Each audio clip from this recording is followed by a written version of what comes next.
Hi, Manifestors. This is The Science of Getting Rich, Chapter 10, Further Use of the Will.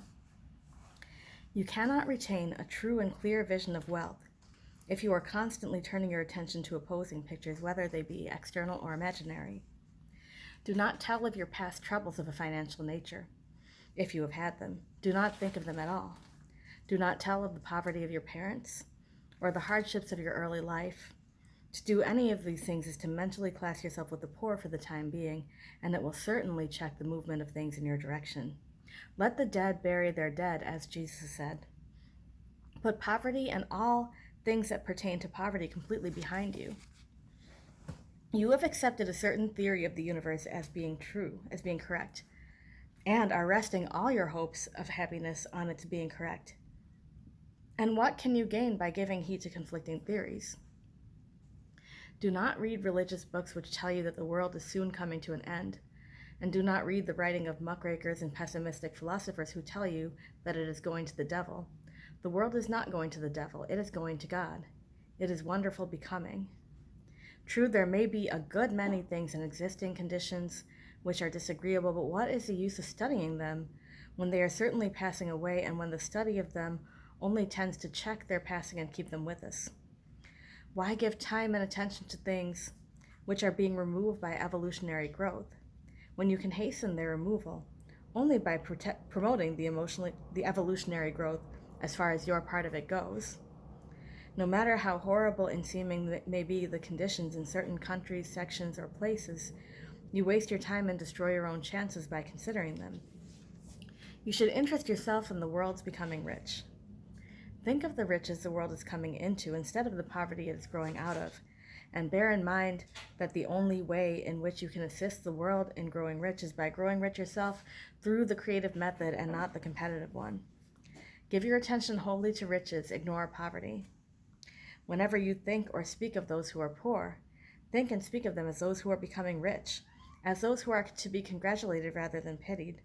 Then they and others will catch the inspiration and begin to search for the way out. Because I say that you are to give your whole time and mind and thought to riches, it does not follow that you are to be sordid or mean.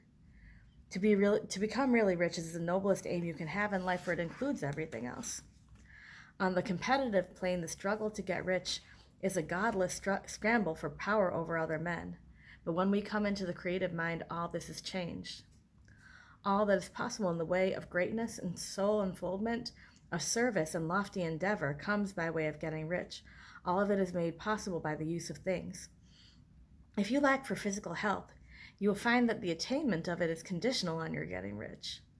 Only those who are emancipated from financial worry and who have the means to live a carefree existence and follow hygienic practices can have and retain health. Moral and spiritual greatness is possible only to those who are above the competitive battle for existence, and only those who are becoming rich on the plane of creative thought are free from the degrading influences of competition. If your heart is set on domestic happiness, remember that love flourishes best where there is refinement, a high level of thought, and freedom from corrupting influences. And these are to be found only where riches are attained by the exercise of creative thought, without strife or rivalry. You can aim at nothing so great or noble, I repeat, as to become rich, and you must fix your attention upon your mental picture of riches to the exclusion of all that may tend to dim or obscure the vision. You must learn to see the underlying truth in all things. You must see beneath all seemingly wrong conditions the great one, life, ever moving forward toward fuller expression and more complete happiness. It is the truth that there is no such thing as poverty, that there is only wealth. Some people remain in poverty because they are ignorant of the fact that there is wealth for them, and these can best be taught by showing them the way to affluence in your own person and practice. Others are poor because while they feel that there is a way out, they are too intellectually indolent to put forth the mental effort necessary to find the way and to travel it. And for these, the very best thing you can do is to arouse their desire by showing them the happiness that comes from being rightly rich. Others still are poor because while they have some notion of science, they have become so swamped and lost in the maze of metaphysical and occult theories that they do not know which road to take. They try a mixture of many systems and fail in all. For these, again, the very best thing to do is to show the right way in your own person and practice. An ounce of doing things is worth a pound of theorizing. The very best thing you can do for the whole world is to make the most of yourself. You can serve God and man in no more effective way than by getting rich. That is, if you get rich by the creative method and not by the competitive one. Another thing, we assert that this book gives in detail the principles of the science of getting rich. And if that is true, you do not need to read any other book upon the subject.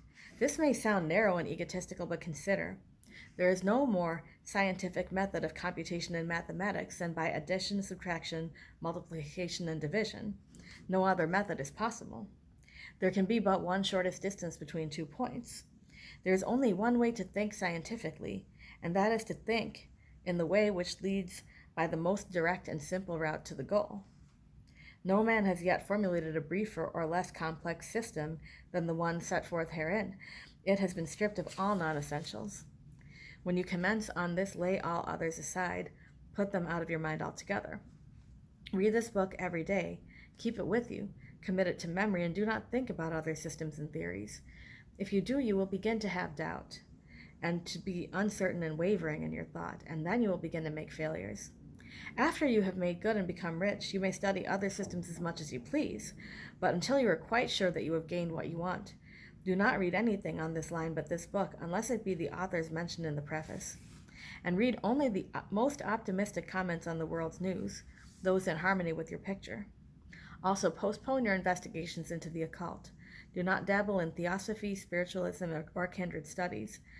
It is very likely that the dead still live and are near, but if they are, let them alone. Mind your own business. Wherever the spirits of the dead may be, they have their own work to do and their own problems to solve. We have no right to interfere with them.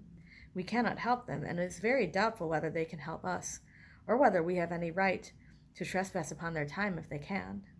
Let the dead and the hereafter alone, and solve your own problem. Get rich.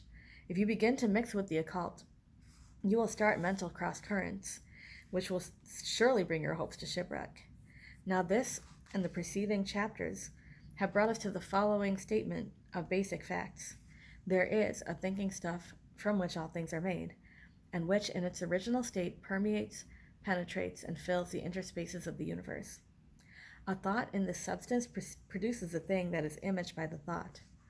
Man can form things in his thought, and by impressing his thought upon formless substance can cause the thing he thinks about to be created.